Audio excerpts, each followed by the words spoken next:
صحابہ گرامی کے بارے میں گفتگو کی جائے گی. مسلمان نے قرآن کتنا سمجھا اور مسلمان نے رسول کو کتنا سمجھا.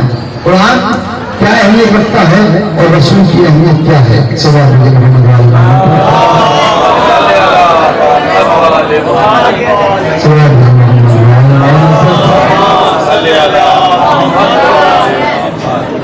قرآن کی اہمیت صرف قرآن کی نظر سے ہم رسول کے کردار کو دیکھیں. عزیزان محترم، قرآن کیا ہے؟ قرآن پہنچایا کس نے ہے؟ قرآن رسول نے ہم تک پہنچایا اور قرآن کو رسول اسلام ہے کہ جنہوں نے قرآن جیسی کتاب ہم تک پہنچائی ہے. لہٰذا اب ذرا غور سے سنیں کہ بات کو کہنے جا رہا ہوں. رسول نے دو چیزیں پہنچائی ہیں، ایک کردار پہنچایا ہے، ایک قرآن پہنچایا ہے. رسول نے دو چیزیں پہنچائی ہیں، ایک قرآن پہنچایا، ایک کردار پہنچایا. رسول کی زندگی کو دیکھیں تو رسول کی زندگی 63 سال کی زندگی ہے. کتنے سال کی زندگی ہے؟ 63 سال کی زندگی ہے. رسول کے اوپر قرآن نازل ہونا شروع ہوا 40 سال کے بعد، 40 سال کی عمر کے بعد. 40 سال تک رسول نے کیا کیا؟ 40 سال تک رسول نے اپنے کردار کو پہنچایا. 40 سال رسول نے اپنے کردار کو پہنچایا. اپنے قرآن میں کتنے سال لگے؟ 23 سال قرآن کو لگ گئے. یعنی 40 سال رسول نے کردار پہنچایا، 23 سال قرآن پہنچایا. تو سمجھ لیجئے کہ جس کی سمجھ میں 40 سال کا کردار نہیں آیا، اس کی سمجھ میں 23 سال کا قرآن نہیں آ سکتا. اس کی سمجھ میں 40 سال کا کردار نظر نہیں آیا، سمجھ میں نہیں آیا. اس کی سمجھ میں قرآن 23 سال کا قرآن ہے اور وہ بھی سامت قرآن ہے. رسول جو ہے وہ بولتے ہوئے قرآن ہے. لہٰذا قرآن کی زندگی ہے، رسول کی زندگی ہے کہ رسول نے جس قرآن کو پہنچایا ہے، جس حکمت کو پہنچایا ہے، وہ عجب ہے. لہٰذا پروردگار عالم نے ارشاد فرمایا بسم اللہ الرحمن الرحیم هو الذی بعث فی الأمیین. وہ اللہ وہ ہے کہ جس نے رسول کو مبعوث کیا امیین کو بنایا. کیوں؟ اس لیے یہ وہی بولتا ہے جو وہی بولتی ہے، یہ اپنی طرف سے کچھ نہیں کہتا ہے. لہذا رسول نے اپنا کردار کیسے پہنچایا یہ بات آپ تک پہنچا دوں. پروردگار عالم کی اس رسول نے اپنا کردار بچپن سے لے کر اپنے بڑھاپے تک، اپنی ضعیفی تک، اپنی موت تک، موت کے وقت تک اپنے کردار کو پہنچایا. کیسے پہنچایا؟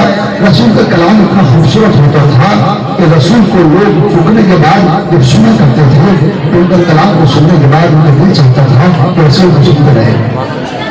لہذا رسول کے کردار کو لوگ سنا کرتے تھے، بڑے اچھے طریقے سے وہ کیا کرتے تھے، سنا کرتے تھے. رسول کردار کو پہنچایا کرتے تھے، رسول عظمت کو پہنچایا کرتے تھے. رسول کیا کہتے تھے؟ رسول کا قصیدہ کیا ہوتا تھا؟ رسول کا قصیدہ کچھ اور نہیں ہوتا تھا، اپنے پروردگار عالم کی تعریف کی جاتی تھی. پروردگار عالم کی تعریف کرتے تھے، اس کے قصیدے پڑھا کرتے تھے، اس کی اچھائیوں میں بیان کیا کرتے تھے. وہ خالق ہے، وہ مالک ہے، وہ پیدا کرنے والا ہے، وہ سمیع ہے، وہ علیم ہے. یہ کردار تھا رسول کا. رسول نے کچھ اور نہیں بتایا. یعنی رسول ایسا کردار پہنچا رہے ہیں کہ دیکھو ہماری عظمتوں کو مت سمجھنا، ہمارے مرتبے کو مت سمجھنا. ہم کچھ نہیں ہے سوائے بندہ خدا کے. اگر ہمارے کردار کو سمجھنا چاہتے ہو تو اس طریقے سے سمجھو کہ ہم اللہ کا کردار، اللہ کا پیغام پہنچانے کے لیے آئے ہیں. اور رسول نے کیا کام کیا؟ آج عزیزان محترم آپ دیکھتے ہیں نمازوں کے اندر، آپ دیکھتے ہیں سفر کے اندر، آپ دیکھتے ہیں مسجدوں کے اندر، آپ دیکھتے ہیں اذانوں کے اندر، آپ دیکھتے ہیں کہ جس مسجد کے اندر آپ چلے جائیں جہاں جگہ نہیں جائے وہی نماز پڑھنے کی جگہ ہوا کرتی ہے. آپ کو ہٹا کے کوئی نماز پڑھنا بھی چاہے تو اس کی نماز نہیں ہوگی. اگر آپ کو ہٹانے کے بعد کوئی انسان عبادت کرنا چاہے تو اس کی عبادت نہیں ہوگی. چاہے وہ مسجد آپ کی ہی بنائی ہوئی کوئی نہ ہو، ایسا آپ کا لگا ہو، دولت آپ کی لگی ہو، سب کچھ آپ کا ہو، رسول نے پیغام کو پہنچایا. اور دولت تمہاری ہی ہوگی، مسجد بنانے والے تم ہی ہوگی، مگر تم نے اگر کسی غریب کے ہوتا ہے تو نماز پڑھنی چاہیے، وہ نماز نہیں ہو سکتی. آخر یہ وجہ کیا ہے؟ پروردگار بتانا چاہتا ہے جب اللہ کے نام پر تم کچھ خرچ کر دو تو ابھی تمہارا نہیں رہ جاتا بلکہ خدا کا ہو جاتا ہے. اور خدا بندے کا ہوتا ہے، بندہ خدا کا ہوتا ہے. اپنے بندے کو چھوٹا دکھا کر عبادت کرنا چاہے تو وہ عبادت نہیں ہوتی، دکھاوا ہوا کرتا ہے.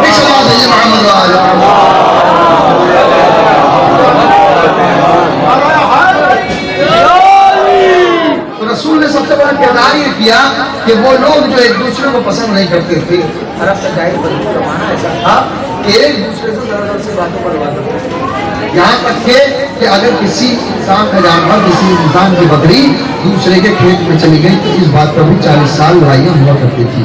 اور اس کے درمیان بھی فتح ہو جاتے تھے، اس کے بعد بھی فیصلہ نہیں ہوا کرتا تھا، یعنی ایسا جہالت کا دور تھا۔ لیکن رسول نے کیا کیا کہ جب اسلام کا پیغام پہنچایا، پہلے اپنا کردار پہنچایا، پھر اسلام پہنچایا، اور اسلام پہنچانے کے بعد یہ پیغام پہنچایا کہ دیکھو اللہ کا حکم یہ ہے کہ سب کے سب نماز پڑھا کرو۔ نماز کیسے پڑھے؟ جماعت میں نماز پڑھا کرو۔ اب جب جماعت میں نماز پڑھی گئی تو ہوا یوں کہ پروردگار عالم نے کام یہ کیا کہ دیکھو جماعت کا پیغام دے کر ہم تم کو یہ بتا رہے ہیں کہ اب تم جہاں جگہ مل جائے وہیں کھڑے ہو جاؤ۔ اب ہوا یہ کہ جماعت سے نماز پڑھ رہے ہیں تو جس کے سامنے ہم جھکنا پسند نہیں کرتے، جس سے ہماری لڑائی چل رہی ہے، جس سے ہماری بول چال نہیں ہے، آگے کی صف میں وہی کھڑا ہوا ہے اور اس کے قدموں میں ہم سجدہ کر رہے ہیں۔ پروردگار عالم سے سوال کیا گیا، پروردگار ہم تو اس کے سامنے جھکنا پسند نہیں کرتے، ہم تو اس کا چہرہ دیکھنا پسند نہیں کرتے، اس کے قدموں میں سجدہ کیوں کرا رہا ہے؟ تو خداوند عالم نے کہا قدموں کو نہ دے، یہ دیکھ اس کی بارگاہ میں جھک رہا ہے، قدموں کو نہ دے اس کی بارگاہ میں جھک رہا ہے، یہ دیکھ۔ اب سوچنے والی بات ہے اگر بارگاہیں پاک و پاکیزہ ہوں تو یہ مت دیکھو کہ کون جھک رہا ہے، یہ دیکھو کہ کہاں جھک رہا ہے۔ اللہ نے ان بارگاہیں ایسی بنائی ہے کہ جہاں پر جھکنے والا اگر ہو تو چاہے وہ ہندو ہو یا مسلمان، سکھ ہو یا عیسائی، کچھ دروازے ہی ایسے ہوتے ہیں کہ بغیر جھکے رہ ہی نہیں پاتا۔ اگر دیکھنا ہو تو حسین ڈگری میں آ کر دیکھ لو، جہاں ہر مذہب کا انسان جھکا ہوا نظر آئے گا۔ تو کہا جا رہا ہے جب بندوقی میں ناچ رہتے ہیں تو خدا کا جنازہ کیسا ہوگا؟ صلوات علی محمد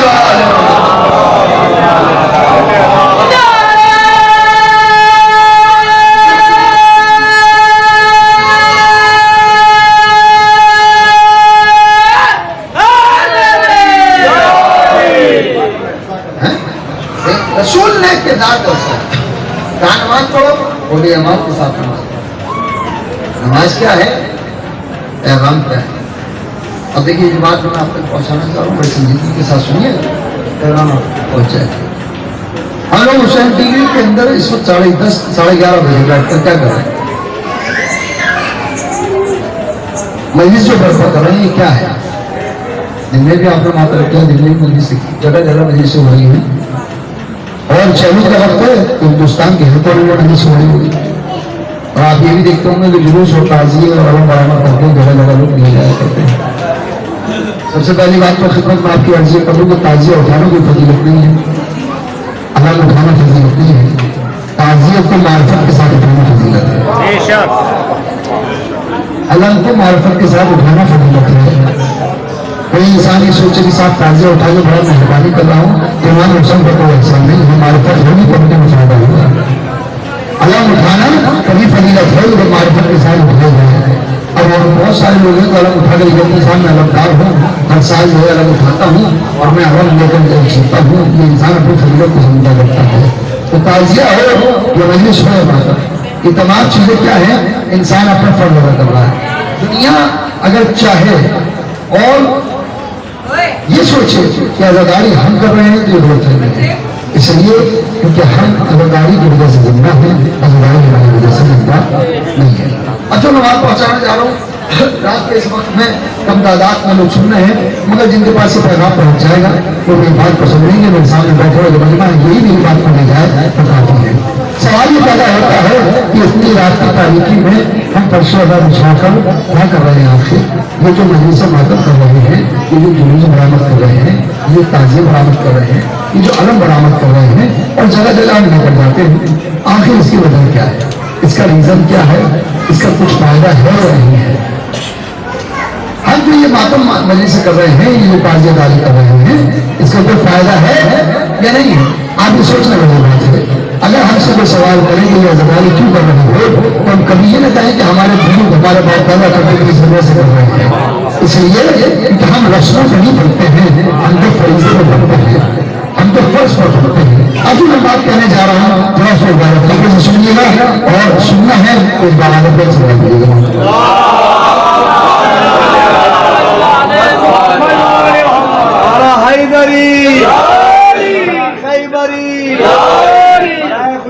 امام زمانہ باواز بلند نعرہ صلوات۔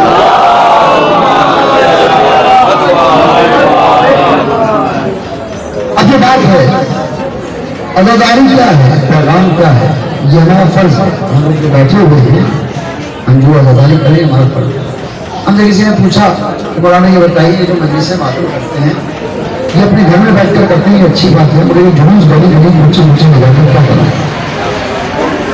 اس کا جواب سنیے آپ نوجوانوں کے لیے، اور نوجوان سنیں اور تاریخ کی روشنی سے اس کا جواب دیا جا رہا ہے کہ کیوں کرتے ہیں گلی گلی اونچے اونچے جا کر کیوں؟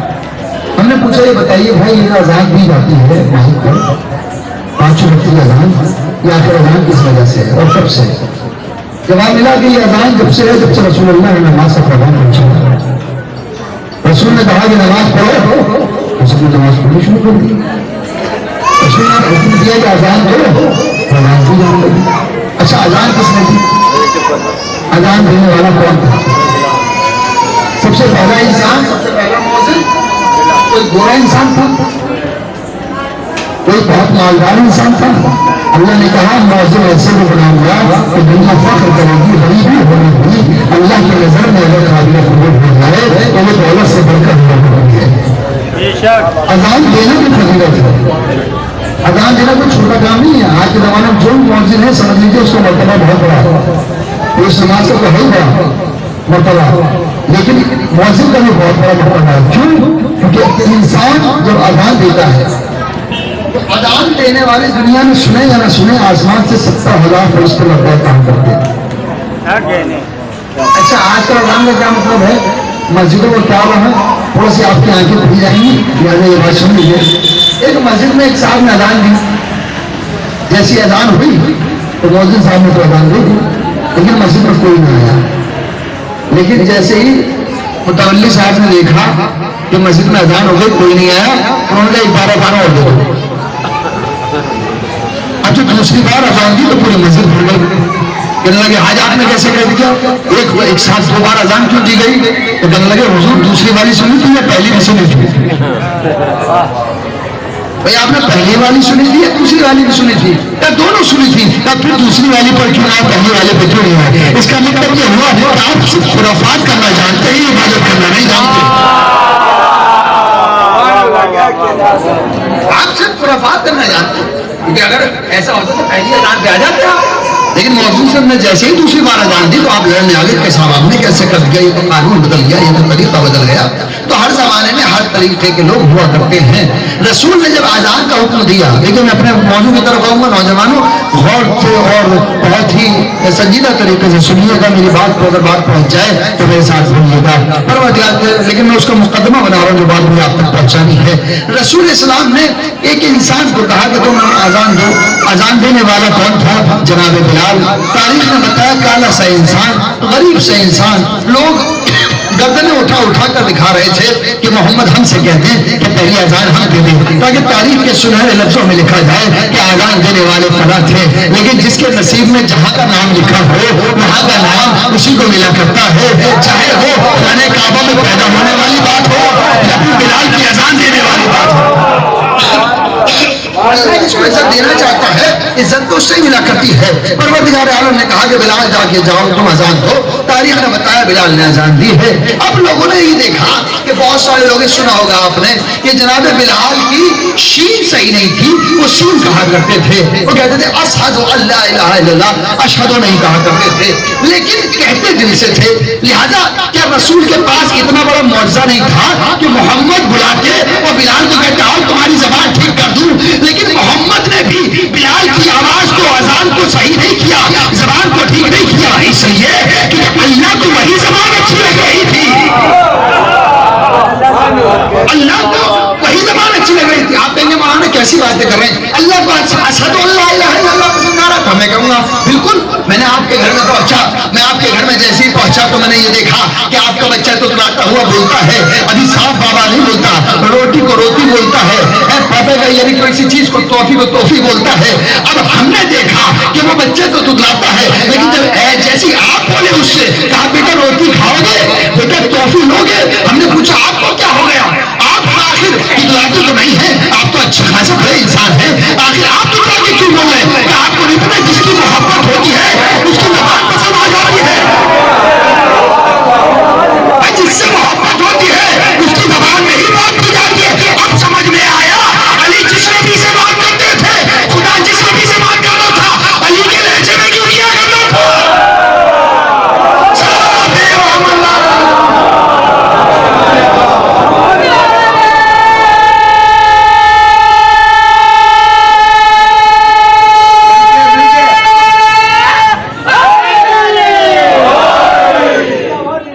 آپ کے گھر میں بچہ ہے, آپ بچے نے بیٹا ٹوفی کھاؤ گے, آپ کو کیا ہوگا, آپ کو دکھ نہیں ہے.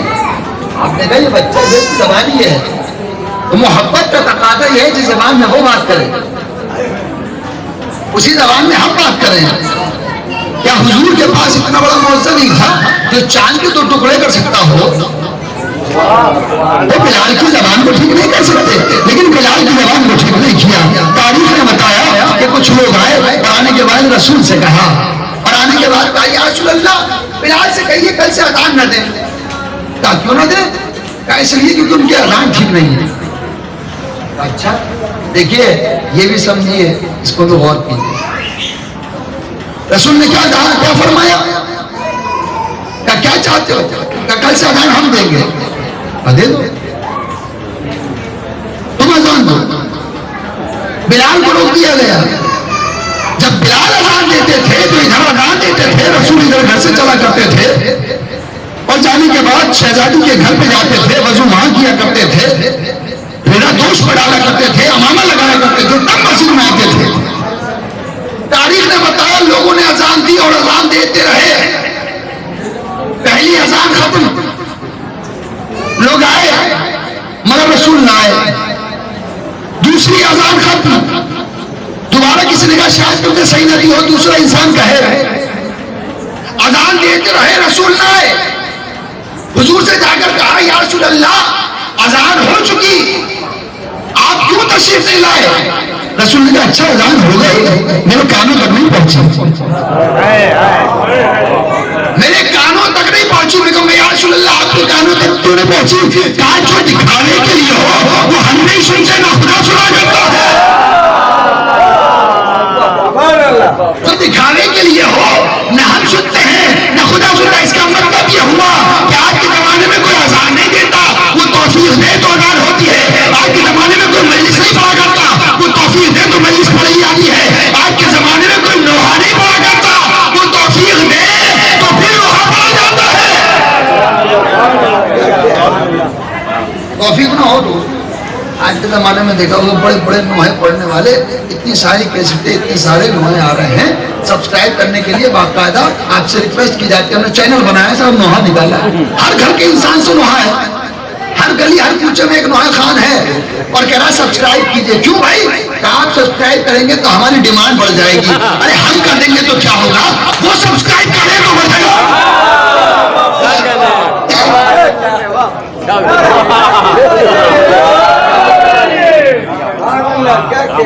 بھائی ہمارے لائک کرنے سے کیا ہوتا ہے؟ ایک نوجوان نے فوٹو ڈالا, علم ہاتھ میں ہے, چہرے پر مسکراہٹ. اگر ہاتھ میں علم ہو تو چہرے پر مسکراہٹ نہ ہو.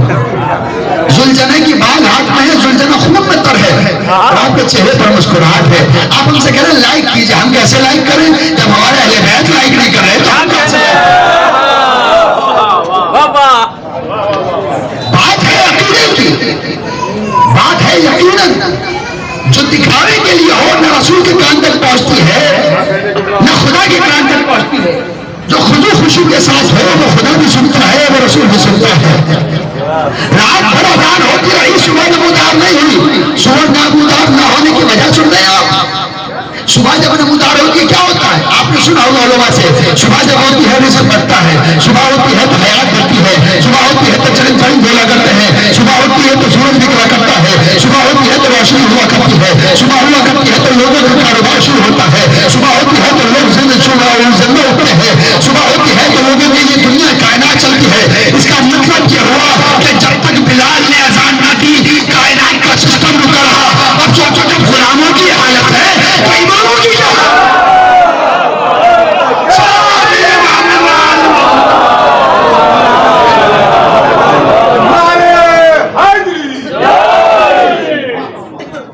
جب غلاموں کی حالت ہے تو اماموں کی کیا حالت ہے؟ اب امام نہ ہو ایسا کہ سورج پلٹا دے, امام نہ ہو ایسا کہ جس کے ہاتھوں بس انگریزیں آ جائیں تو کلام پڑھے. حضور نے حکم دیا ایک کالے سے انسان, غریب سے انسان, جس ہم دنیا کے زمانے میں غریب ہے, مگر وہ کیا غریب ہو جس کا سلیکشن خدا کرے. بھئی ایک ہوتا ہے الیکشن, ایک ہوتا ہے سلیکشن. الیکشن سے جو چاہے بنے, مگر جب سلیکشن ہوتا ہے تو وہ خدا کیا کرتا ہے. بلال اذان دو، اذان دی. اچھا بھائی یہ اذان کب سے ہے؟ بڑی توجہ میرے نوجوانوں، بات تم تک پہنچ گئی تو ایک جواب بھی لیتے جاؤ گے دنیا کے لیے. کیا میں لگالی کیوں کرتا ہوں، گلی گلی پوچھے پوچھے جا کے کیوں کرتا ہوں؟ بھائی اذان کب سے ہے؟ جب سے رسول نے حکم دیا. کیوں حکم دیا تھا رسول نے؟ اس لیے حکم دیا تھا اذان کا کہ اس زمانے میں گھڑیاں نہیں تھی. اس زمانے میں یہ ہوتا تھا کہ لوگ نماز پڑھنے کے لیے وقت نکل جایا کرتا تھا. لوگ کوئی کھیت میں مصروف ہے، کوئی پتہ چلا جانور چرانے گیا ہے، پتہ ہی نہیں چلتا تھا کسی کو. پھر کیا ہوتا تھا کہ جب مؤذن اذان دیتا تھا، جناب بلال بلندی سے اذان دیتا تھا اللہ اکبر حی علی الصلاۃ، تو سب کے ساتھ چلے آتے. ظاہر سی بات ہے، بہت اچھی بات ہے کہ اس زمانے میں اذان دی جاتی تھی، تو آج کے زمانے میں تو بند کروا دو یہ اذان. لگے کیوں آج کیوں اذان بند ہو جائے؟ میں نے کہا بھائی آج کے زمانے میں تو سب کو بتائے کیا وقت ہے نماز کا. یہ موبائل ہے جیب میں، یہ سب بتا رہے ہیں، اس کے اندر اپلیکیشن ہے، اذان کا ٹائم اذان ہو جاتی ہے. آپ کو بھی پتا ہے کتنے وقت کون سی اذان ہونی ہے. کچھ نہیں ہے تو گوگل پہ سرچ کر لیجئے کس وقت کی اذان کس وقت ہے، کس وقت نماز پڑھنی ہے، گوگل پہ آپ کو پتہ چل جائے گا. تو جب ساری فیسلٹیز ہیں تو بھائی ایک کام کیجیے یہ اذانیں بند کر دی جائیں. مولانا کیسی بات کر رہے ہو، اذانیں بند نہیں ہو سکتی. میں نے کہا بھائی کیوں اذان کیوں نہیں بند ہو سکتی؟ اچھا ٹھیک ہے اذانیں نہ بھی ہو بند تو یہ لاؤڈ اسپیکر پہ نہ کی جائے. جیسے آج دیکھو تو ہندوستان میں چلتا تھا، لاؤڈ اسپیکر اتار دیے گئے اور کچھ جگہوں پر آج بھی ہے، لوگوں کو ڈسٹرب ہوتا ہے.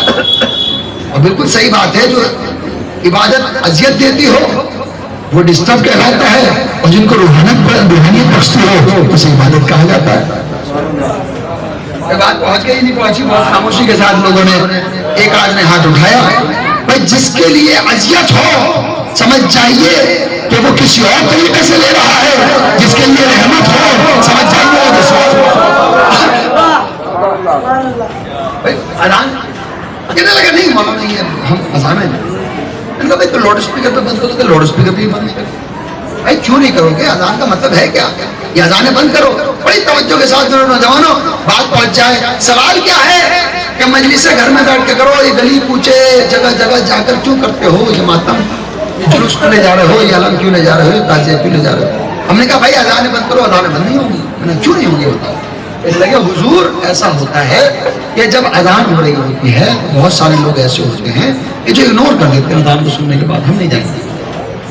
مثال کے طور پر صبح کا وقت ہے، سو رہا ہے، بڑی تیز نیند آ رہی ہے، وہاں سے کہہ رہا اللہ اکبر اشہد ان لا الہ الا اللہ حی علی الصلاۃ، اور نوجوان کہہ رہا ہے سو رہا. زندگی گزار دی اذان کو اگنور کرتے کرتے. اب گئے خدا کے پاس، پروردگار عالم کے پاس. بڑی توجہ. خدا نے پوچھا بھائی نماز کیوں نہیں پڑھی؟ کہنے لگا کہ صاحب ہمیں تو پتہ ہی نہیں تھا نماز کا ٹائم کب ہوا. مؤذن آگے بڑھا، جھوٹ بول رہا ہے. فجر میں نے آواز دی، ظہر میں نے آواز دی، عصر میں نے آواز دی، مغرب میں نے بلایا، عشاء میں نے بلایا. پانچوں ٹائم بلا رہا تھا، یہ نہیں آ رہے تھے. میں نے کہا حضور یہی تو وجہ ہے کہ گلی گلی پوچھے پوچھے جا کر ہم سب کو بتا رہے ہیں. جب اللہ پوچھے گا کربلا میں کیا ہوا، بہت سارے لوگوں میں جو کہیں گے ہمیں نہیں پتا تھا، ہمیں نہیں پتا تھا. یہ قوم آگے بڑھ کے کہیں جھوٹ بول رہا ہے. گلی میں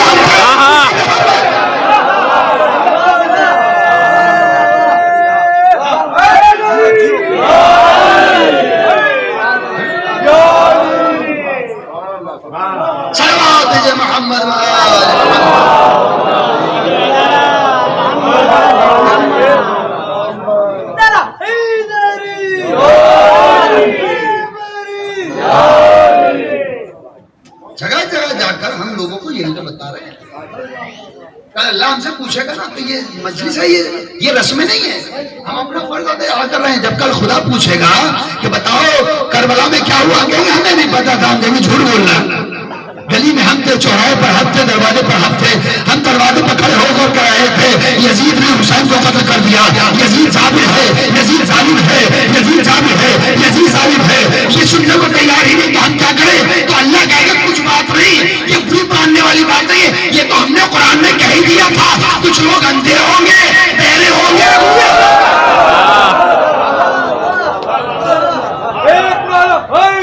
یا علی یا علی یا علی مدد، حیدری ہے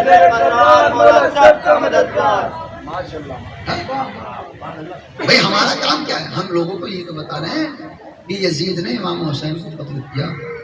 آپ سوچیں کتنا انقلاب آیا کہ آج لوگوں کو خوابوں میں بھی یزید نظر آنے لگا. کیسا انقلاب آیا؟ کہنے لگے گویا کہ رات یزید ہمارے خواب میں آئے اور کہنے لگے اللہ نے ہمیں معاف کر دیا ہے. بھائی میں آپ کو ایک بات بتاؤں، میں نے ڈاکٹروں سے معلوم کیا یہ خواب کیا ہے. کہنے لگے آپ کی سوچ ہے، جتنی پاکیزہ سوچ ہوگی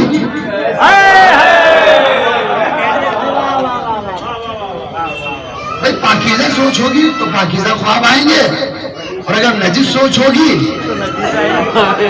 تو نجس خواب آئیں گے. اس کا مطلب یہ ہوا کہ انسان کو دماغ کا تعلق ہے. ہم نے بھی جب خواب میں دیکھا، کبھی مشاہد فکری کو دیکھا. صلوات محمد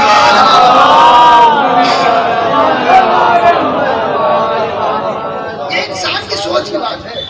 آج بھی لوگ کہہ رہے ہیں کہ اتنا بڑا دل اور گردہ ہے اس انسان کا جس نے اپنے رشتہ دار کے سارے خواب بتائے. کہنے لگا کہ صاحب اب دیکھیں بات آئیے تو میں اس بات کا بھی خلاصہ کر دوں کہ اللہ کیسے معاف کرے گا. اللہ کیسے معاف کرے گا؟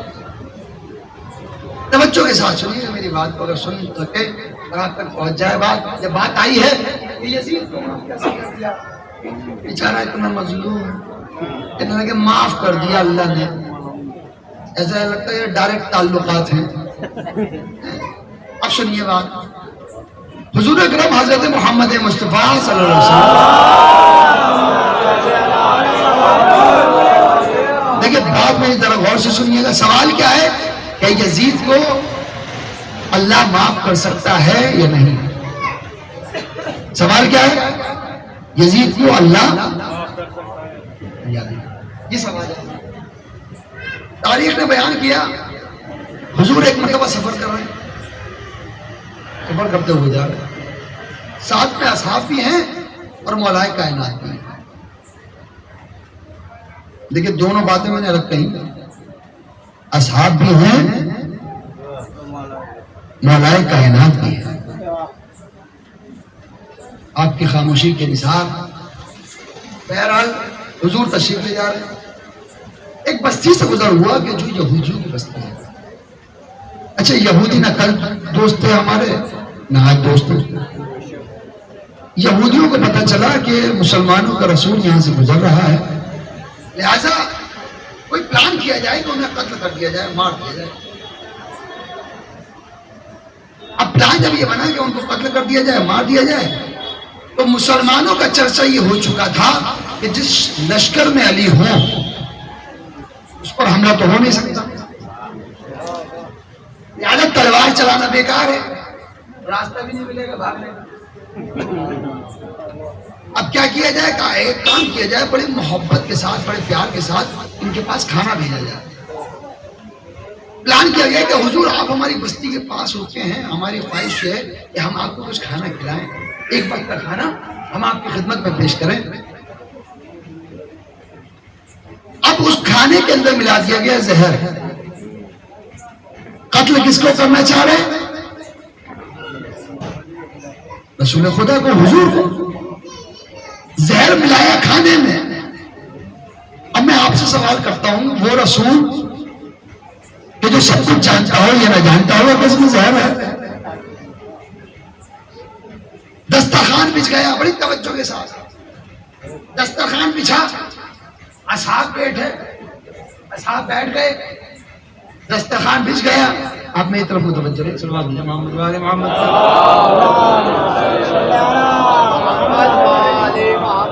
ایک اور بہتر انداز میں سلوات بھیجے.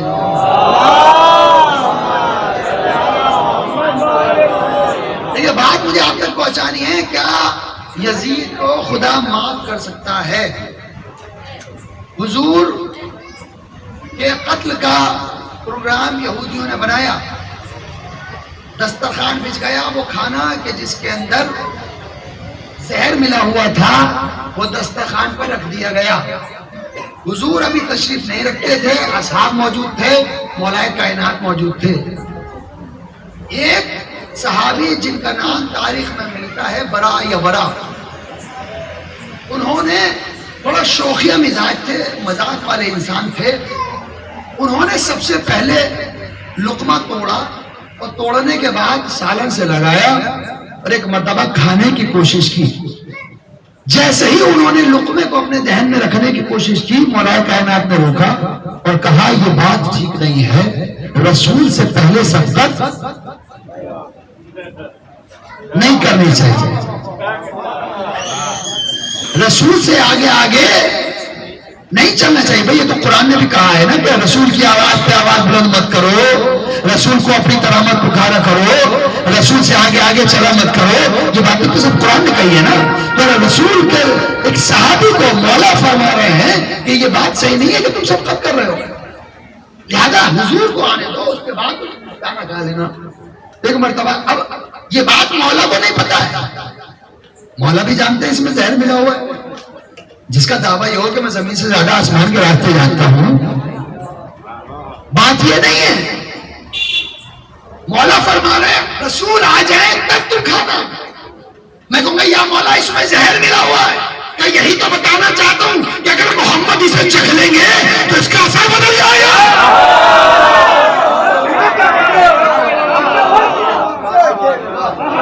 اگر محمد اس کو چکھ لیں گے تو اس کا اثر بدل جائے گا. میں نے کہا اچھا بات آ گئی سمجھ میں، میری تو سمجھ میں آ گئی ہے، مگر وہ جو کھا رہے تو ان کی سمجھ میں نہیں ہے. وہ مسکراتے مسکراتے تم نے کیا محمد کو کنجوس سمجھا ہوا ہے کہ وہ اگر ہمیں روک لیں گے ہم تو کھائیں گے. علی روکتے رہے، وہ کھاتے رہے. جب پورا شکم سیر ہو گیا، بھر گیا پیٹ، تو اب مولا نے فرمایا مبارک ہو، اس میں زہر ملا ہوا تھا. اب یہ سننا تھا کہ دھڑام دلی سے زمین پر. بھئی آج کے زمانے میں کیا ہوتا ہے، اگر سانپ کاٹ لے تو ایسا نہیں ہوتا، کوئی بتا دے سانپ نے کاٹا ہے.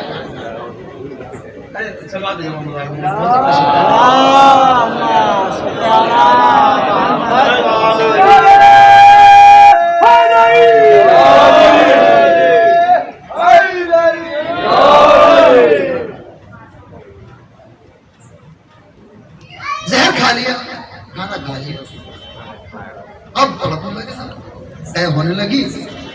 تاریخ نے لکھا کہ انتقال ہو گیا، غسل بھی دے دیا گیا، کفن بھی دے دیا گیا، جنازہ تیار ہو گیا. یا رسول اللہ نماز جنازہ پڑھا دیجئے. رسول تشریف لائے بڑی توجہ کے ساتھ. سوال کیا تھا ہمارا ذہن میں ہے؟ کیا سوال ہے ہمارا؟ کہ خدا یزید کو معاف کر سکتا ہے یا نہیں؟ کہا یا رسول اللہ نماز جنازہ پڑھا دیجئے. رسول نے کہا پڑھا دوں گا. علی کہاں ہے؟ مولائے کائنات سامنے نظر نہیں آ رہے.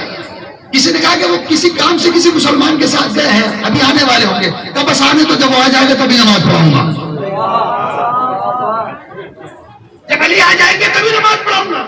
جنازہ رکھا رہا، انتظار ہوتا رہا. مولائے کائنات تشریف لائے. ایک مرتبہ کہا یا رسول اللہ میرا انتظار کیوں؟ کہ علی سے معاف کر دو، اگر تم نے معاف نہ کیا تو میں معاف نہیں کروں گا، میں معاف نہیں کروں گا تو خدا معاف نہیں کرے گا.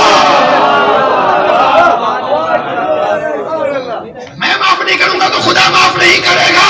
میں کہوں گا یا رسول اللہ گستاخی آپ کی شان میں تھی، علی کیوں معاف کریں؟ کہ یہی تو بتانا چاہتا ہوں، میرے ماں جو علی کی نہ سنے نہ میں راضی ہوں نہ خدا راضی ہوں.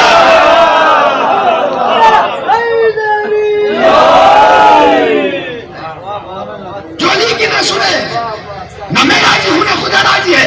اب پتا چلا، اب سوچئے کہ باپ کے سامنے اگر باپ کا کسی بیٹے کا قتل کر دیا جائے تو کیا باپ اس کو معاف کر دے گا؟ تو اب اس واقعے سے یہ پتا چلا جب حسین کے قتل سے علی راضی نہ ہو تو رسول راضی نہیں ہوں گے، جب رسول راضی نہیں ہوں گے تو خدا راضی نہیں ہوگا، جب خدا راضی نہیں ہے تو یہ کون سا یزید ہے جسے خدا نے معاف کر دیا؟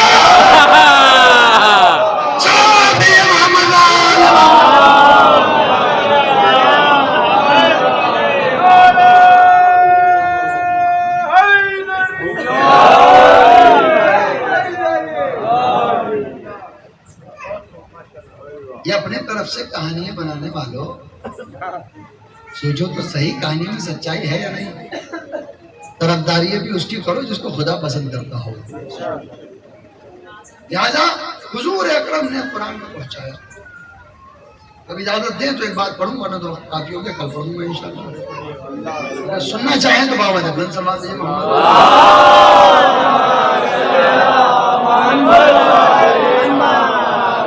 قرآن مجید، قرآن کریم اللہ کی کتاب، اور جو کچھ قرآن میں ہے وہ سچا ہے، اس میں جو شک کرے وہ مسلمان ہے۔ اور رسول کا کردار صاف صاف پہنچایا گیا اس کے اندر۔ قرآن نے کہا بسم اللہ الرحمن الرحیم والضحیٰ واللیل اذا سجی ما ودعک ربک وما قلی وللآخرۃ خیر لک من الاولی ولسوف یعطیک ربک فترضی الم یجدک یتیما فآوی، پورا قصیدہ ہے۔ اے میرے حبیب، ہم نے تمہیں کبھی تنہا نہیں چھوڑا۔ تو دیکھو، جب ہم نے تم کو تندرست پایا تو ہم نے دولت دی، جب ہم نے تم کو تندرست پایا تو دولت دی، جب ہم نے تم کو یتیم پایا تو تمہارے اوپر سایہ کیا۔ اے اللہ، تو کہاں سایہ کرنے آیا؟ تو کب آیا تھا؟ تجھے نہیں پتا؟ آغوش ابو طالب ہماری آغوش ہے، آغوش ابو طالب ہماری آغوش ہے۔ عزیزان محترم، آج کے زمانے کے اندر اگر آپ دیکھیں تو کربلا کا واقعہ اگر اٹھا کر دیکھیں گے تو کربلا ایک ایسی جگہ کا نام ہے جہاں سے ایک آواز سنائی دی۔ جب امام نے واز کیا ہے تو کسی صحابی نے پوچھا، یا مولا یہ بتائیے آپ اتنی باتیں ان کو سمجھا رہے ہیں، ان کی سمجھ میں کچھ نہیں آ رہا۔ تو امام نے جملہ کہا اس لیے کیونکہ ان کے شکم میں لقمہ حرام ہے، یعنی جو غذا کھائی جاتی ہے اس کا اثر ہوا کرتا ہے۔ بڑی توجہ کے ساتھ، جو غذا کھائی جائے اس کا اثر ہوتا ہے، یعنی اگر کوئی انسان کوئی غذا کھا لے، اگر پاک غذا ہوگی تو اچھا اثر ہوگا، نجس غذا ہوگی تو برا اثر ہوگا۔ اب دنیا پوچھتی ہے ابو طالب کی ذات کا نام ہے، جملہ سنیے گا، دنیا پوچھتی ہے ابو طالب کی ذات کا نام ہے، اے ابو طالب تیری اس روٹی کے صدقے جس سے دو لقمے ٹوٹے، ایک کو کھلایا نبی بن گیا، ایک کو کھلایا امام بن گیا۔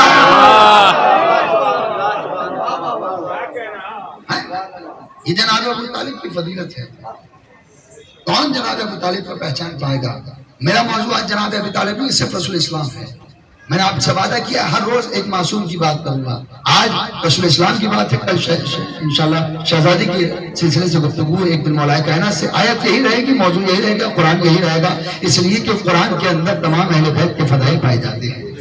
آخری بات میرے نوجوانوں، جو غلط فہمی آپ کے دماغوں میں اور ہمارے دماغوں میں بٹھائی گئی، اس کو دور کرنے کے لیے آپ کی خدمت میں ایک مثال پیش کروں گا اور یہیں سے رب سے مسئلہ۔ دنیا یہ کہتی ہے، بتائیے رسول کون ہے؟ حضور کون ہے؟ آج آپ ان روزوں پہ آ کر کیا مانگ رہے ہیں؟ شہزادی کے روزے پر کیوں آتے ہیں؟ جناب عباس کے روزے پر کیوں جا رہے ہیں؟ امام حسین کے روزے پر کیوں جا رہے ہیں؟ حالانکہ یہ شبیہ ہیں، شبیہ، اور شبیہوں کا معجزہ ہے۔ سوچیے جب شبیہ میں اتنا معجزہ ہے تو اصل میں کتنا معجزہ ہوگا۔ بھئی بات سنیے گا میری۔ ہم نے پوچھا، ہم کہے صحابی بکر رسول کی قبر پر چلتے ہیں ہم اور آپ، اور جانے کے بعد رسول کی قبر کو چومنے لگے، جالی کو چومنے لگے اور اس کو بوسہ دینے لگے، اجازت ملے گی؟ اجازت نہیں ملتی۔ کیوں نہیں ملتی؟ کہتے رسول اللہ جو مر گئے ان سے کیا مانگنا؟ بڑی توجہ کے ساتھ، پوری امت مسلمہ سنی اور شیعہ سب کے لیے پیغام ہے، اور سنی اور شیعہ میں کوئی فرق نہیں سمجھتا۔ میں جملہ سنیے گا، آگرہ کے اندر ایک مسالمہ ہوتا ہے جس کے اندر اہل سنت حضرات وہ مسالمہ کراتے ہیں، اس میں ہر سال میرے جانے کا شرف حاصل ہوتا ہے۔ سنی اور شیعہ کون ہے؟ ہم دنیا سے پوچھتے ہیں بھئی یہ بتاؤ سنی کون ہے، شیعہ کون ہے؟ بڑی توجہ کے ساتھ سنیے گا، سنی کون ہے، شیعہ کون ہے؟ تو دنیا والے ہندوستان میں جواب دیتے ہیں کہ جو محمد کو مانے وہ سنی ہوتا ہے، جو علی کو مانے، سنیے گا، جو محمد کو مانے وہ سنی، جو علی کو مانے وہ شیعہ۔ تو میں نے کہا یوں کہو دنیا کا سب سے بڑا سنی علی ہے اور سب سے بڑے شیعہ ہے محمد۔ جملہ پہنچا ہو تو بولیے، جو محمد کو مانے۔ بھئی علی سے زیادہ ماننے والا کون، اور علی کو ماننے والا سب سے زیادہ کون؟ کوئی اور نہیں ہے، یہ جدا نہیں ہے. شیعہ اور سنی برابر ہے، ایک ہی صف میں کھڑے ہو جائیں، بس اللہ کی عبادت کریں محبت اخلاص کے ساتھ، اتحاد کے ساتھ. اس لیے یہ کون کیسے نماز پڑھ رہا ہے، وہ جو انہیں قبول کرنے والا خدا ہے. بڑی توجہ. اب بات آ گئی ہے تو کہتے ہیں چلو چھٹے امام جعفر صادق علیہ السلام.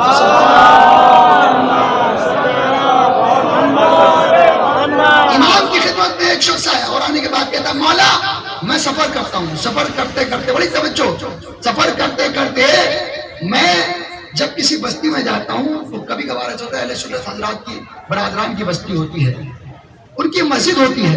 جب میں اہل سنت حضرات کی مسجد میں نماز پڑھوں، امام نے کہا جملہ دوبارہ دہراؤ. اس نے کہا مولا اہل سنت حضرات کی مسجد ہوتی ہے، کیا میں نماز پڑھوں؟ جملہ دوبارہ دہراؤ. اس نے کہا مولا اہل سنت حضرات کی مسجد ہوتی ہے، کیا میں نماز پڑھوں؟ کہا امام نے کہا تمہارا جملہ غلط ہے. مسجد نہ اہل سنت کی ہوتی ہے نہ اہل تشیع کی ہوتی ہے، مسجد ہوتی ہے خدا کی. خضوع خشوع کے ساتھ سر جھکاتے چلے جاؤ، اللہ قبول کرتا چلا جائے گا. سلام ہے محمد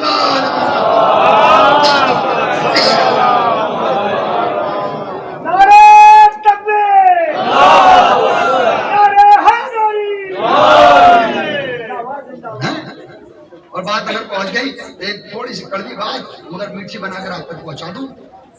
آج جو یہ مسجدیں بٹ رہی ہیں، جو کچھ نادان مسلمان مسجدوں کے باہر لکھ دیتے ہیں فلاں فرقے کا مسجد میں نماز پڑھنا جائز نہیں ہے. دیکھا ہے آپ نے بہت سی مسجدوں میں ہے فلاں فرقے کے لوگ اس مسجد میں نماز نہیں پڑھ سکتے. ہم جا رہے مثال دے رہا ہوں، میں جا رہا ہوں مان لیجیے کسی مسجد میں لکھا ہوا ہے، کہنے لگے کہ صاحب اس مسجد میں آپ نماز نہیں پڑھ سکتے. جب وہ باہر نکلے تو میں نے پوچھا حضور یہ کن صاحب کی مسجد ہے؟ کہ یہ فلاں فرقے کی مسجد ہے.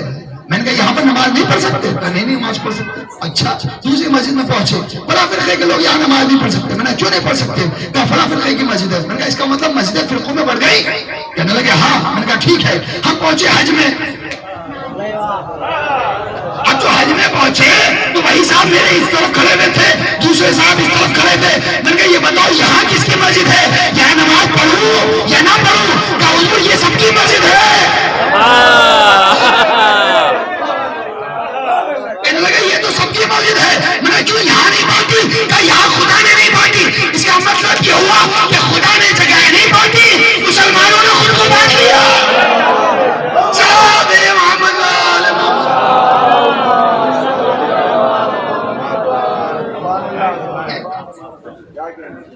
جو بات مجھے پہنچانا ہے کیونکہ رسول اسلام کا ذکر ہے، آج آخری بات میں پہنچا دوں. سب سے پہلی بات میں اس پر تفصیلی بیان نہیں کروں گا لیکن آپ کو صرف بیان کروں گا. کہنے لگے کہ رسول کا انتقال ہو گیا، نعوذ باللہ دنیا سے چلے گئے، مر گئے. ہمیں جا کے سلام کیا السلام علیکم یا اہل بیت النبوۃ. اشارہ مت کرو، مرے کو کیا سلام کرنا؟ اچھا جو مر گئے اس کو سلام نہیں کرنا چاہیے؟ اب روایتیں بھی کہتی ہیں اور قرآن بھی کہتا ہے. حضور کے زمانے میں کچھ لوگ ایسے تھے کہ حضور سامنے آ جائے تو سلام کر لیتے تھے، اور اگر رسول کی نظر نہ پڑی تو خاموشی کے ساتھ نکل گئے. آج مسلمان کہتا ہے رسول کا انتقال ہو گیا، رسول کو سلام نہ کرو. قیامت قسم خدا کی قربان جاؤں اللہ تیرے قانون کے. یہ مسلمان اپنے آپ کو چالاک سمجھ رہا تھا کہ محمد مر چکے ہیں اس لیے ہم ان کو سلام نہ کریں گے. اللہ نے کہا تو نہ صحیح تیری نماز ہی قبول نہ ہوگی جب تک نہ کہہ دے السلام علیکم ایھا النبی ورحمۃ اللہ وبرکاتہ. اے مسلمانوں یہ تو بتاؤ کہ محمد مر گئے تو وہاں سلام نہیں ہے تو نماز میں سلام کہاں سے آ گیا؟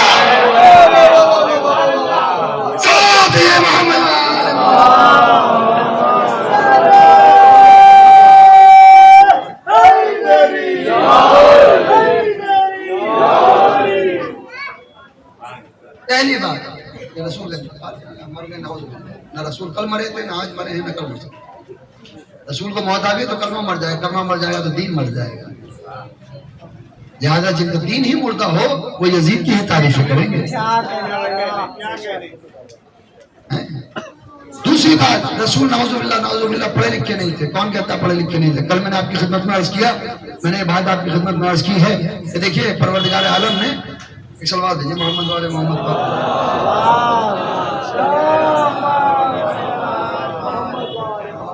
آگے دیجیے، وہ کچھ نہیں کہے گا، صلوات دیجیے محمد والے۔ یہ بھی امام حسین کا ذکر سننے میڈک آیا ہے، سوچئے اب جانوروں کو اتنی تمیز ہو گئی، انسانوں کو تمیز نہ ہو سکتی۔ صلوات دیجیے محمد والے۔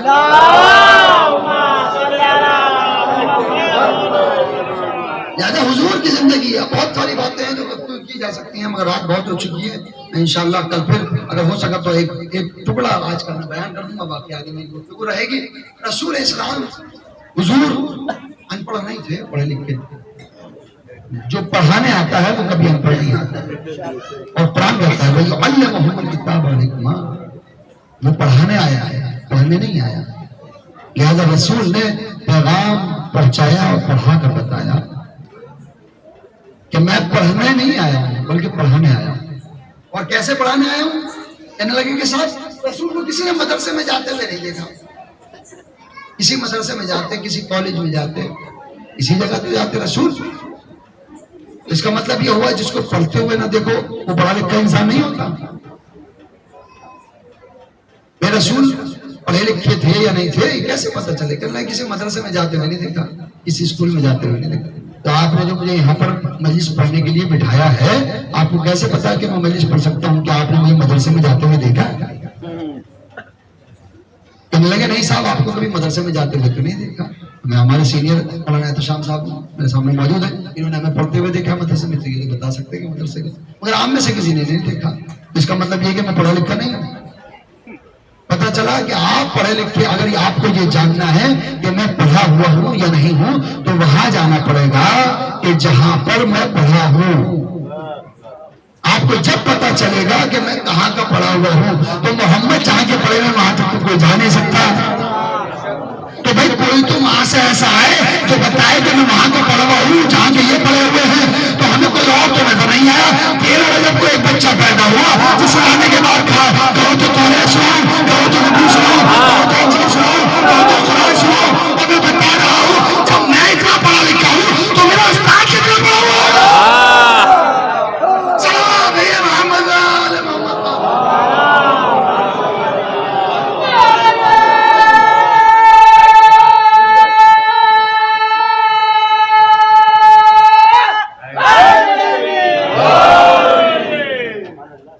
پروردگار عالم کہ یہ لاکھ لاکھ شکر ہے کہ اتنی رات میں بھی آپ لوگ ماشاءاللہ سن رہے ہیں، اور یہ محبت ہی تو ہے، یہ الفت ہی تو ہے شہزادی کی، شہزادی فاطمہ زہرا کی، کہ ہم ان کے بیٹے کا ذکر سن رہے ہیں، ان کے بابا کا ذکر سن رہے ہیں، ان کے شوہر کا ذکر سن رہے ہیں، اور کیوں نہ سنیں اس شہزادی کے گھرانے کی باتیں جس نے چکیاں پیس پیس کر اپنے لال کو پالا اور 3 دن کا بھوکا پیاسا اس لال کو ختم۔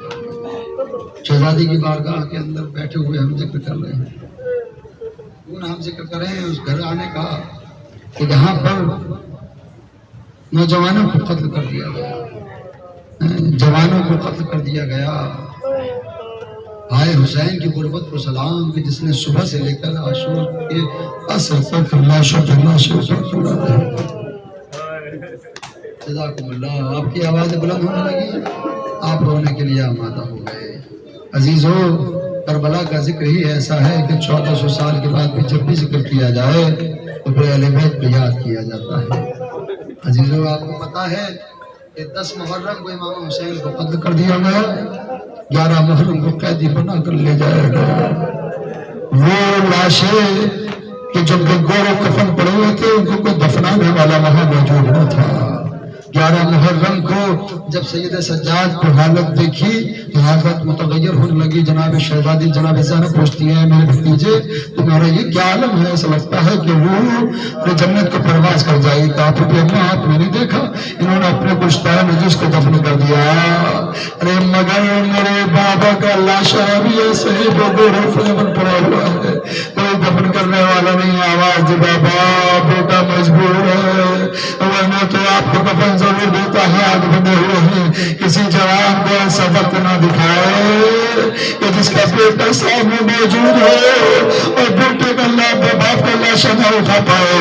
جزاکم اللہ. خدا کی آواز بلند ہو گئی لیکن میں دیکھ رہا ہوں کچھ لوگ ابھی بھی گھٹ گھٹ کر رو رہے ہیں, آواز بلند ہو رہی ہے. تو ان کے لیے میں ایک بات کہہ دوں. شہزادی بیان کرتی ہے میرے بلال پر ایسے رویا کرو جیسے ایک ماں جوان لال کے لاشے پر رویا کرتی ہے, جیسے ایک ماں جوان لال کے روشے لاشے پر رویا کرتی ہے. یہ اب بھی اگر تسلی نہ ہو تو میں آپ کے سامنے ایک بات کر دوں. میں مشہد میں تھا, مجلس میں شریک ہوا, وہاں پر ایک ذاکر بیان کر رہے تھے کہ جب آپ روتے ہیں تو مشہد سیریا سے شام سے ایک بیوی 4 سال کی بچی کو لے کر آتی ہے. آپ کو روتا ہوا وہ بچی دیکھتی ہے تو پوچھتی ہے کہ ابا یہ کون ہے جو میرے بابا پر رو رہے ہیں؟ تو وہ بچی سے ارے وہ جناب زینب کہتی بیٹا یہ تمہارا بابا کے عزادار ہے جو رو رہے ہیں. ارے مرتبہ بچی پوچھتی پوچھتی ماں جب یہ روتے کوئی تماچے نہیں لگاتا, کوئی تازیانے نہیں لگاتا؟ زینب پوچھتی بیٹا ارے تمہارے بابا پر رونا کوئی جرم تھوڑا ہی ہے. تو سکینہ کہتی ہے جرم نہ تھا تو شبر مجھے تماچے کے لگایا کرتا تھا. جزاکم اللہ. خدا آپ کو کسی کو نہ ہوا ہے سوائے غم حسین کے. دو جملے سن لیجیے. اب جب شہزادی جناب سکینہ کا ذکر آ گیا ہے تو شہزادی کی غربت کو میں بیان کر دیتا ہوں. عزیز آپ نے سنا ہوگا چلتے وقت رخصتی کے وقت امام نے سینے پر سلایا تھا اور کہا تھا بیٹے آج کے بعد کی جگہ بدل گئی ہے, اب اس طرح ہمارے پاس سویا کریں گے, تم اماں کے پاس سویا کرنا. ایک مرتبہ پوچھا بابا یہ کیوں, ایسا کیوں ہوگا؟ کہ بیٹا آج کے بعد یتیموں جیسی زندگی گزارا کرو. بابا یہ یتیمی کیا ہے؟ کہ بیٹا جب کوئی تماچے لگائے تو تم کو بچانے نہ آئے, سمجھ جانا تم یتیم ہو گئی ہو. اے بیٹا تم سمجھ جانا تم یتیم ہو گئی ہو. بابا رخصت ہو گئے, شمر نے حق پر خنجر چلا دیا. عزیزو شام غریبہ میں دیکھا گیا ایک بچی کا دامن جلا ہوا ہے. امید ابن مسلم نے کہا کبھی اس طرف جاتی ہے کبھی اس طرف جاتی ہے. میں قریب پہنچا چاہتا تھا اس بچلتی ہوئی ہاتھ کو بجا دوں. میں نے جیسے بچی کے قریب گیا بچی نے ہاتھ جوڑ کر کہا خبردار میرے قریب نہ آنا, ہم اہل حرم ہے تو ہمارے لیے نہ محرم ہے. ایک مرتبہ کہا رے بچی میں تو تیرے دامن کی آگ کو بجانا چاہتا ہوں. ایک مرتبہ دامن کی آگ کو بجایا گیا. بچی سے پوچھا کیا تلاش کر رہی ہے؟ کہ بس اتنا بتا دے نجف کہاں ہے. کہ نجف جا کے کیا کرے گی؟ کہ میں تازہ یہ وہ تو سے شکایت کروں گی. اے دادا ارے آپ کے بعد تماچے لگائے گئے, ارے پاپا کو قتل کر دیا گیا, پتی اماں کی چادر چھین لے گئے. جزاکم اللہ. خدا آپ کو کسی کو مغلنا ہے سوائے غم حسین کی. ہاں یہ بڑے ظلم ہو گئے اس بچی پر تاریخ نے بیان کیا. لیجیے میں آخری جملے پڑھتا ہوں اور آپ کی زحمت تمام کرتا ہوں. عزیزو تاریخ نے بتایا یہی وہ بچی تھی جو پاگل سواری پر باندھی گئی تھی, جو پاگل تھی. جب وہ اونٹ اچک کے چلتا تھا تو اس کی ہڈیاں سکینہ کے سینے میں چھپا کرتی تھی, سکینہ کے سینے میں چھپا کرتی تھی. جیسے ہی ہڈیاں چھپنے کی آواز دیتی تھی چچا سکینہ کی خبر لو. اللہ اکبر. یہ غربت ہے جناب سکینہ کی, یہ غربت ہے جناب سکینہ کی. عزیزو آپ نے سنا ہوگا کہ شام کے زندان میں جام کے دربار میں سکینہ گئی تو ہے, مگر کیسے گئی ہے؟ پنجوں کے بل چلتی ہوئی گئی ہے, پنجوں کے بل چلتی ہوئی گئی ہے. جناب سکینہ کا ظاہر ہوتا ہے ہم سب کی زیارت کو پروردگار قبول فرمائے. جناب سکینہ تاریخ نے بیان کیا شام کے زندان میں. آخری جملے ہیں آپ کی زحمت تمام. اور ابھی شہادت گزری ہے جناب سکینہ کی. شام کے زندان میں تاریخ بیان کرتی ہے شام کے لوگوں نے کہا ہم نے ایسے قیدی کبھی پہلے نہیں دیکھے. پہلے جب بھی کوئی قیدی آتا تھا کچھ دن کے بعد بھیک مانگنے لگتا تھا, مگر یہ قیدی ایسے تھے کسی کو کچھ مانگتے نہیں تھے, ہاں دعائیں دیا کرتے تھے, دعائیں دیا کرتے تھے.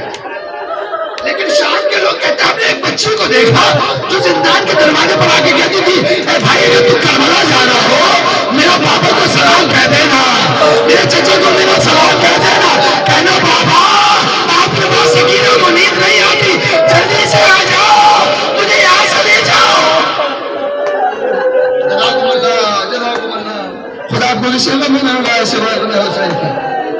کچھ بچوں نے دیکھا زندان کے دروازے پر ایک بچی کھڑی رہتی ہے. کچھ بچے آئے اور آنے کے بعد جہاں سے اور یہ تو بتا یہ بچی کون ہے جو روتی رہتی ہے؟ کہ اس کا بابا قتل کر دیا گیا, اس کی آنکھوں کے سامنے ذبح کر دیا گیا.